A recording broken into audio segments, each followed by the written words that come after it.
So the Hollywood Reporter just released this list of the 50 most influential influencers who are now the new A-list of Hollywood. And by the way, everyone out there watching the show, whether it's on replay or live, all the links to the articles we're covering are in the description if you want to do your own research here. None of these people. Nope. So guys, what's interesting about this article, first of all, it's very women-centric, a lot more women on it than men. It is. The men who are on it, most of them are gay, non-binary, or trans. One of the interesting things that I got from this article is, number one, a lot of these people are Hollywood adjacent. Like there was one woman who is married to a supermodel, like a male supermodel. And so like she was doing like trad wife stuff at their like luxurious home in Texas or something like that. So it's like, oh, well, no wonder she blew up. So like there are a lot of these people who are like actors or people who were involved in Hollywood before they became influencers. Is that Nara Smith? The woman? Possibly. Yeah. Possibly. But we got like Charlie D'Amelio on here, who's like the biggest TikTok dance creator out there, but her family has been negotiating with Hollywood for pretty much years now to get reality shows and get her on Dancing with the Stars and stuff like that. A lot of the people on here who start off as podcasters were a part of a podcast network that really sent them a bunch of traffic, blew them up tangentially. Very few of the people on here are people who actually kind of I feel earned their stripes. I think maybe there was one Twitch streamer on here who kind of blew. I think it was Kai Cenat. It was Kai Cenat. But the best part about this article, guys, I don't know if you all had time to go through it, was that at the very end, the final top 50 were young agents at the top Hollywood agencies who have signed every single person on this list to their roster. And so what this puff piece in the Hollywood Reporter actually was, it's not about the most influential influencers on social media, because they left out people like, Mr. Beast, Ryan Trahan, Gary from Nerdrotic, Critical Drinker, basically everyone on actual people with millions and millions of followers. Yeah. Well, also everyone on here were people who have interviewed Biden, Harris, Walz, people who were invited to the White House. Basically, there were no right wingers on this, or even moderates on this list. But the crazy thing to me is at the end of the article, so they introduce these young talent agents who are working for some of the top agencies in Hollywood, and all the people on this list are clients of these agencies. And the reason that they made this list is to get better prices on the brand deals that they're negotiating for these clients. It has nothing to do with how influential they actually are or how many followers they have. But they're positioning this as this is the future of Hollywood. This is the future of we don't have movie stars anymore, but now we have influencer stars. So Brett, I want to throw this to you first and foremost. What was your take on the top 50 influencers in Hollywood right now? As it relates to Hollywood, there are your marketing departments. So what you're seeing with a lot of those people, a lot of the most influential social media stars, is they get invited to the movie premieres, right? And then they post their TikToks or they post their YouTube shorts outside of these premieres as a way to drive traffic towards films, movies, and television shows that they want to promote to younger audiences. I don't know if it's necessarily fair to say that they're not influential. A lot of these people command massive followings over multiple social media platforms. We can talk about whether they're actually talented or not, but I could say that about a lot of actors who get work these days. I think most of these people are more to be seen as a way of pushing out the projects that you're working on to an audience that they feel that they can reach. Now, I don't think that they actually do. I think that the unique thing about them is they're working for content that is insular, meaning that people who create YouTube shorts don't watch a lot of long form content. So if you're watching TikTok, you're not going to see Tom Cruise movies, things like that. And it's not that I don't think that they're relevant. I just think that they're different spheres, and Hollywood is trying to navigate how to move these people and use them to their advantage as they push forward with the next generation of marketing. Brian, one of the things that struck me was how kind of Nepo baby this list seemed. There was one guy in here who's best friends with Glenn Powell. And it's well, yeah, if you're best friends with this super hot rising Hollywood star, you're going to get, signed by his agency and pushed out. There are a lot of people on here who basically signed with like big podcasting networks, who were like, like there's this one guy who used to be a music video director, and now he's like, walking around New York City on Instagram and stuff like that. But we saw like a big lack, like, iShow Speed was nowhere to be seen in here. That's a bummer. Yeah. Asmongold wasn't listed on here. Moist Critical.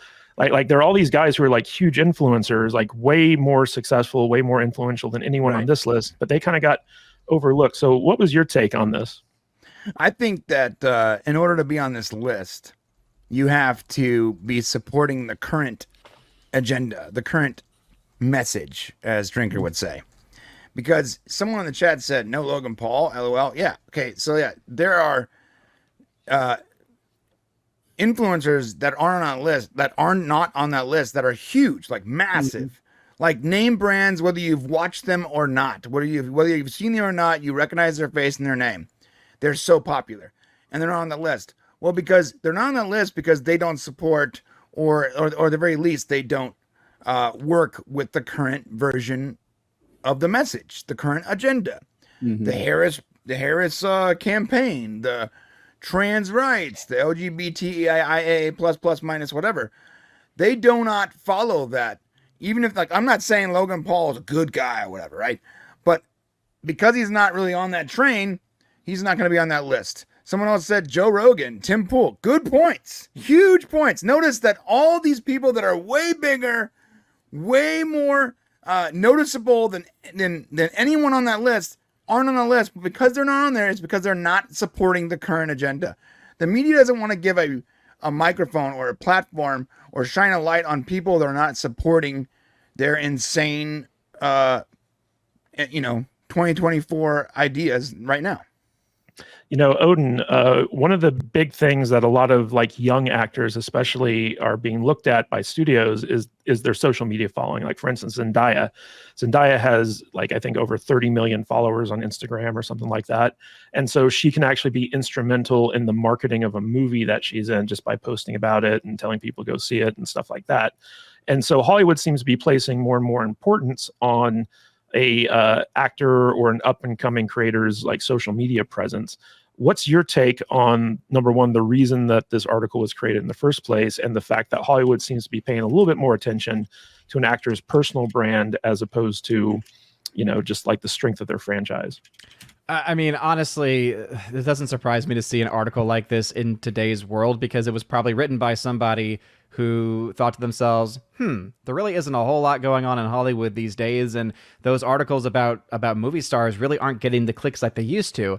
But maybe if I were to spend time focusing on these people with massive online followings, maybe then those same online followers of those accounts would be interested in reading this article and therefore driving traffic to my site or to whatever.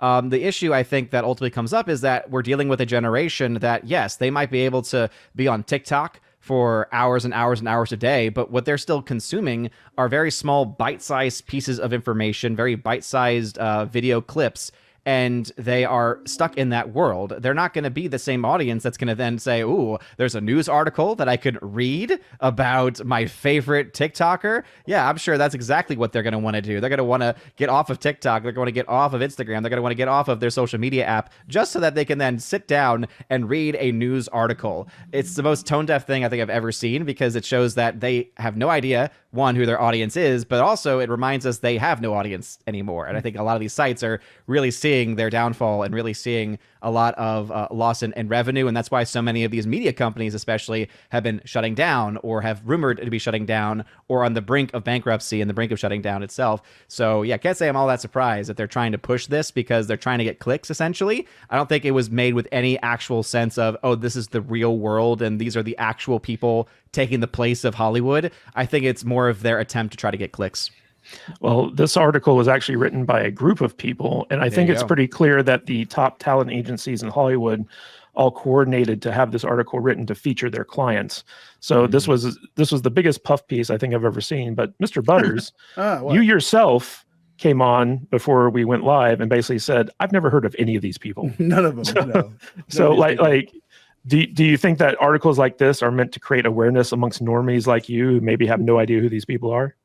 Do normies read the Hollywood Reporter? Nope. I'm not really sure who this article is supposed to be for, to be completely honest with you. It's certainly not for me. I mean, I still have no interest in going out and searching out any of these accounts. I mean, these are just a bunch of young people out there doing their thing. And like you said, they're all connected, and they're all there because they know somebody, right? Isn't that kind of basically the just like getting a job in Las Vegas? You got to know somebody to get a job in this town, in the casinos. Yeah, man, there's nothing here for me. I look at this list, and what I'm reminded of is that one ago. Remember when you and me went to the football game a couple years ago, Matt? Mm-hmm. And we're sitting there in your seats, and we look over about 6 seats down, and there's this kind of hot chick on the back row of Allegiant Stadium. She's got her phone, and she's dancing, and she's like hooping and hollering. And we go over and talk to her. We find out, she's a Instagram chick, and she's also a bottle girl at one of the clubs, and she's got like, 600,000 subs on Instagram from sitting there and, and being just kind of goofy and stupid on her Instagram. But, she's an influencer because she's kind of hot, and that's what I see all these women, and I see all these kind of effeminate dudes, with their fancy clothes and stuff doing the exact same thing. There's nothing new here that I see. It's just TikTokers doing TikTok things, and these are the ones that have the connections to make themselves blow up, I guess. So yeah, nothing for me. It's not for me. It's not for me, and I have no interest in it. And I'm gonna watch stuff like your guys' channels, and I'm gonna watch Gary, and I'm gonna watch Brian and Brett and Odin, and you guys are my influencers. So that's just how it is. It's not for me. Well, Tom Connors. So, like, there was definitely a political leaning to this Hollywood Reporter article. There was this one gay football player who talked basically. He talks about what it was like being in football and being closeted. And when they asked him the puff piece question, who's the person whose social media account you'd love to run for a day? He says J.K. Rowling because I'd love to delete her Twitter. Nice. And then there are a lot of people there who have been invited to the Biden White House, who have interviewed Biden and Kamala and people like that. I think the only people I've heard of on this list are Rhett and Link, who are from Good Mythical Morning. They're kind of a big YouTube channel. It's like old school too. Yeah, but it became very obvious to me that basically all of these influencers here are basically on this list because they're able to get brand deals and make money promoting brands. And I'm thinking that Hollywood might be shifting more to stuff like this, even though the movie and TV stuff is far more like recognizable. This type of stuff, when you have people who have like even just like 1 million followers, or in some cases 10 million followers, in Charlie D'Amelio's case 125 million followers on TikTok, a lot of talent agencies look at that and be like, ooh, the commission on that would be pretty sweet if we can even get just like 5% of that to convert to a brand thing. So Tom, what's your take on Hollywood's new kind of like pivot towards these influencers and away from actually like big Hollywood actors? Because they don't know how to make a movie star anymore. That's why. That's, I think, the biggest thing about this. Because I like, Matt too, or whatever you want to call him. I refuse to call you Dutch Butters. That just sounds gay as hell. Yeah, well, you're gay. All right. I might be like 20% gay for all I know. But no, like, I think this is clearly just like you guys are all right. This is to cue people into who they're supposed to be following on Insta tickers. And that's pretty much it. I don't know any of these people. I think I'm tangentially familiar with one or two of them because like Hot Ones or whatever. Look, that guy was on there, I guess. I'm like, okay, I didn't recognize him. And there was like one or two other people. Like, I think I've heard their name brought up at a time or two, but other than that, never even heard of these people, never seen their faces before, wouldn't be able to tell you who they were, couldn't pick them up, out of a lineup. But I think that's the bigger thing here is Hollywood has no idea how to create a movie star anymore. And they have made more choices as far as who's going to star in their movies in the last 5 years by how big somebody's Instagram account is than if they're actually talented. Yeah. Zendaya. That's why she keeps getting into movies. If you guys want to know the answer, that's the simple answer. Because she has the biggest Insta-tick following. Why is Timothée Chalamet? Same thing. Zendaya gets into movies because she's the greatest actress in film. Well, Timothy can actually act.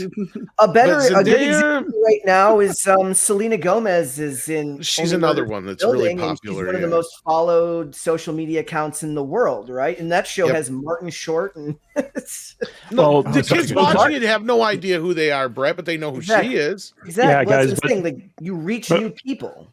Both Zendaya and I'm sorry, I'm blanking on her name right now. Selena Gomez. They were both child actors in the Disney. That's true. Frame. So like they had kind of a head start on building that. My following. point is that we're just basically at the next step of that, right? Like the next evolution of that. Because, and look, I hate to call out the elephant in the room here, but it's superhero movies that did this. Yep. Superhero movies got us to a lot of this place. The other half of it is just, social media and politics, and we can actually see how stupid these fuckers are now, because we all knew they were dumb, right? But now we can really see how dumb they are. And not only that, we can see how degenerate they are, which for people like Odin and stuff, I'm sure that's a big, huge turn off, I got to. It's all on Glenn Powell now. It's his job to return us to the age of movie stars. Look, and you know what? That's how movie stars used to be made. Sydney Sweeney's and your Glenn Powell's, they used to try to shove these stars down our throats all the time, like Jai Courtney and Sam Worthington. I rewatched Jack Reacher recently, and I'm like, I love when they were trying to make Jai Courtney a thing. But you just got to let them happen naturally. They will happen eventually. Tom Holland's another one I know that has a big following. So, like, again, they're making more of their choices off of this. So I don't know if they're necessarily pushing like these are the next people who are going to be big actors or anything like that. But I think the bigger thing is now is that what you're going to see a shift in is no longer are you going to see, get the MasterCard today, I'm Tom Hanks. It's going to be get the MasterCard today, I'm one of these fucking influencers I don't know.